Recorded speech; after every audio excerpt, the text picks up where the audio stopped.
ह्या उन्हाळ्यात जर तुम्ही थंडगार लस्सीची रेसिपी नाही बनवली घरी, तर मग काय बनवलं? Hello friends, welcome to Roshni's kitchen.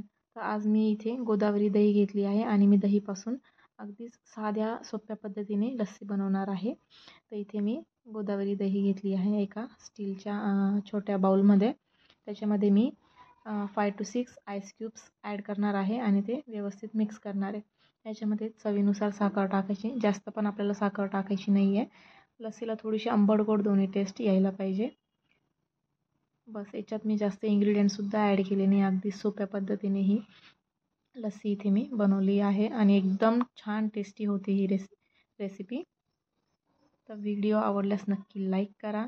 चॅनलला नवीन आले असेल तर नक्की सबस्क्राईब करा.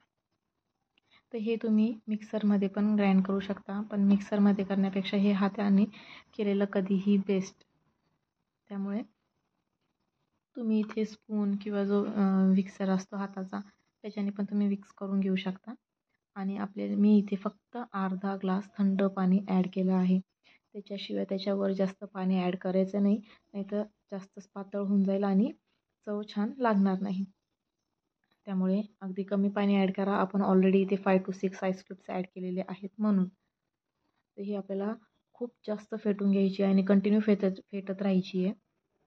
इथे मी जवळपास 7 ते 8 मिनटं खूप छान एकदम फेटून घेतली आहे. त्याच्यात कुठलेही लम्स राहिले नाही आहे किंवा काहीच नाही. एकदम प्लेन आपल्याला अशी लस्सी करायची आहे, एकदम सोप्या पद्धतीने. तुम्हाला जर वेलदोडे आवडत असतील तर वेलदोड्याची पावडर पण याच्यात ॲड करायची. इथे बरोबर 10 मिनटं मी खूप छान मिक्स करून घेतलं आहे. तुम्ही पण याला चमच्याने मिक्स करा किंवा मी जसं मिक्स करते त्या पद्धतीने मिक्स करा. बघा इथे आपली रेडी आहे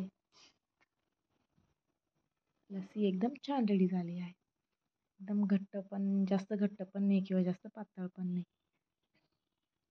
इथे मी लगेच ग्लासमध्ये काढून घेणार आहे. आणि तुम्हाला जे जे ड्रायफ्रूट्स आवडतात ते तुम्ही कट करून वरतून टाकून घ्यायचे आहे. इथे मी काजू आणि बदाम बारीक कट करून वरतून टाकून घेतले आहे. हे गार्निशिंगला पण छान दिसतात आणि आपल्याला टेस्ट पण छान येते. नक्की लाईक करा. Thanks for watching.